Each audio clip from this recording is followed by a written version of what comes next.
You are the biggest fake liar I've ever met in my entire life. I know Jake, and I know as soon as we broke up, he was going to run to a media outlet and tell his side of the story. There you go. Our Lowcountry Live celebrity analyst is back again for all the latest buzz surrounding ABC's hit reality show, The Bachelorette. Joining us now is Penelope Jean. Good to see you, Penelope. Good to see you guys. Yeah, in a really juicy, turbulent episode last night. I guess a lot of people talking about it because they had it out. Kind of what we were talking about this morning, maybe a childish kind of back and forth. Well, maybe a little childish. Yeah. Absolutely. It was, I was on the edge of my seat, and I think that neither one of them are in. You can't say somebody's right or somebody's wrong on this one. It's just it's a breakup happening on TV in front of us. That's who would want to do that? Yeah. I wouldn't. Now, do you think that this breakup has been coming for quite a while and the producers saw this and said, oh, we can capitalize on this? I don't think the producers knew it was coming. I Really? know the breakup has been coming for a little while. The couple knew. The couple was aware of the problems, but I do not think that Next Entertainment or ABC saw it coming. I don't. Wow. But, you know, obviously a lot of people are tuning in to watch, so it's a good thing, I guess, for the show, maybe not for their relationships. And I'm sure that's not the last we'll hear about this because Vienna and Gregory Michael? Is this for real? No, it's not. No, Really? that's just one of those rumors. You know, Yeah. the weekly magazines can really take a situation. What she did is she went to a charity event and she had a photo taken with him, something that we do every weekend, right? Sure. And they are able to just sort of take that and run with it. Skew it a little bit, yeah. Exactly, but no, there's no relationship between Vienna and this gentleman. I wondered. Yeah, I we have- wondered. a I lot of knew you people were are the one to wondering. ask. We have Kipton Locke on the phone. Now, he was a runner-up on Jillian's Bachelorette. Everybody remembers? He did pretty Yes, good. I think Kipton is one of the favorites of all time on this program. He's very well liked definitely. by fans. He's on the phone joining us today. Talk a little bit about, you know, how the Last show is night's going. Yeah, Bachelorette last night's Bachelorette a little bit, and then the season and how these guys are feeling right now. Welcome, Kipton. Good morning, guys. How you doing? Doing good. Morning. Good. Kipton, What a did show you last night, huh? did Yeah. you No. watch? You watched it. So what do you think of her picks thus far? I like each of those guys. I see something, you know, that I think she could like in all of them. It just depends on compatibility. So I'm kind of got my favorites here in the end, but we'll see what happens. Now, Good. Kipton, my question, did they go ahead and put Frank and Ty together because they're kind of the two bump on a logs left? Man, I thought Frank's pretty spirited. I think Frank's pretty funny, but usually the 2-on-1, they usually have two different personalities, and I think Frank and Ty definitely can say that, right? They're pretty different. But yeah, that was an awkward one. Definitely. Now, Kipton, what do guys that are on the show, what do they do to try to set themselves apart? Are there any, you know, antics or tricks that you come up with to maybe, I don't know, showcase yourself and maybe get more of the attention? Does that happen a lot? It's a good question, and it all depends on the guy. I think that you've got, you know, 6 to 8 weeks, and in the end, your true colors are going to come out at some point anyway. But the other side of that is, do you really want to put on a show? Do you want to have a strategy to win, quote unquote, or to have the person really get to know you? So I think that both the Bachelorette and the suitors are best served when the guys are just being themselves.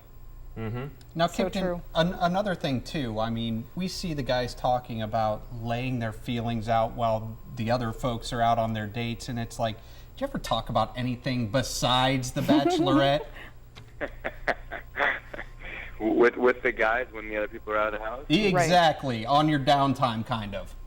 You definitely do. You definitely do. America doesn't get to see most of that because it's not relevant. But yeah, and that's the thing. The guys that know the other guys better in the first week than I think Allie probably does till about halfway through at least. So Wow. you definitely. I mean, You spend you've so got much no time with TV, them. no music, no books, no distractions. But Huh. you talk about anything and everything. It's just Now- a different world. Yeah, Kipton, I mean, we won't talk about specifics about last night's little exchange, but, you know, how does this work out for these folks after they're, you know, off the show? And, you know, I mean, do you kind of give us a feel of, like, what they're dealing with right now?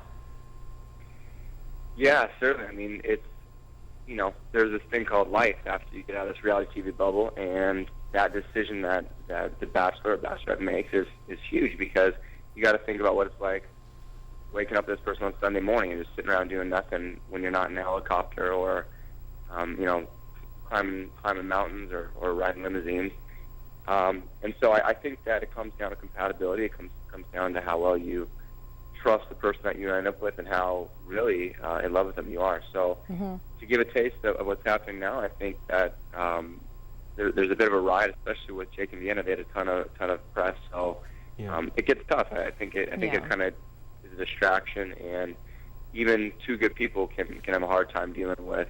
And then real life sets in. Exactly. You know, Kipton, when you leave the show, there's got to be a stigma attached to folks who are on the show. When you're out back, like you said, in real life, and we saw this play out last night, that there is life after the show. And let's say that you aren't, I guess, the winners, quote unquote, in the show, but people are going to remember you from the show. Do you get a lot of, maybe people that have other motives, I guess, when they meet you out? I know, because I'm sure you meet lots of nice ladies throughout your dealings, but do you ever wonder if maybe, about Kipton? Well, I'm just saying, maybe they want something else from you besides a genuine relationship? Is this a personal question? No, He's had so many personal questions. for all the guys on the show. You know, it's a very valid point. You meet people of all different walks of life. I think that I've been really lucky. I'm here in San Diego, my hometown. I meet, it's pretty nice. It's a pretty good community. But yeah, that is the real world. There's people that want different things, and everyone, there's incentives for different people in different spots. But generally speaking, people have a bit of a vested interest, and they feel like they already know you. So I think that they're pretty unedited. When you meet people in real life, they feel like they already know you, and what they want from it always depends on the person. But for the most part, I've been pretty lucky. But I got some buddies from the show that might not say the same thing. So and Kipton, it's a personal thing. It's true, and a lot of positive byproducts come from the show as well. I know that you've done so much charity work before the show, and you continue to do that. And what are you up to now? What's your latest projects? That has been unquestionably the best part of the show is the opportunities. But right now, I'm working on a new business. I'm starting with a partner called Hope Rose, and we've been working on this for probably about a greater part of a half year. And should come out in the next, I think, couple months. But what it is like you mentioned, Penelope, a charity-based business that's going to be online, and hope to do some good and make some positive impacts, and also, empower people and have some fun. Awesome. Well, best of luck to you there, Kipton. And we'll look forward to seeing you on the Bachelor pad. Oh, there you go. Thank you guys so much. Yeah, fasten your seatbelt. Thanks, All right. Kipton. Thanks a lot. All right. Now, real quickly, a few things I took away from last night's episode. Roberto's still doing very That's well. right. He is. Ty's gone. Ty is gone. We got A rid of him. great guy from Nashville, and you just can't keep them all. Exactly. And I feel like Chris is falling into the friend zone. I think so, and you know what? I'm going to just say it now. I think they're setting Chris up to be the next Bachelor, so that's my prediction. Okay. I don't know if it's true, but I think that he would be a wonderful Bachelor. So if viewers would like to write in and let us know what you think, if you have a prediction for the perfect star for next season of The Bachelor, we'd love to hear it. Or who they think is going to win. There you go.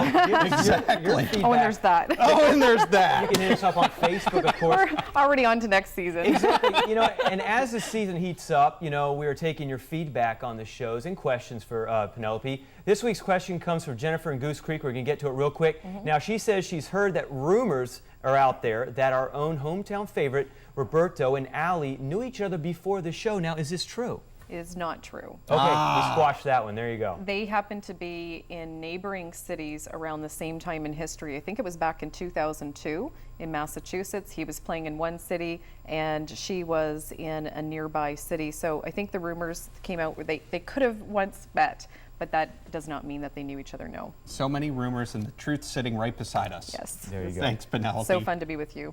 Yeah. All And right. of course, remember to watch Lowcountry Live every Tuesday, because we're going to be going over this. Why just where are we at? Tuesdays? Here we are. Well, you watch every day, of course, but Exactly. definitely tune in on Tuesdays if you're a fan of ABC's The Bachelorette, because Yeah. Penelope will recap each Monday's show with us. Good stuff. Well, thanks, Penelope. Thanks, guys. So All much right. fun as always. Definitely. Okay. Well, you can email us here at lowcountrylive at abcnews4.com with your questions for Penelope, and also get us on Facebook, because we're really keeping up with that, and that's probably one of the best ways to get us. Definitely is. All right, stay with us. We'll be right back with Virginia College.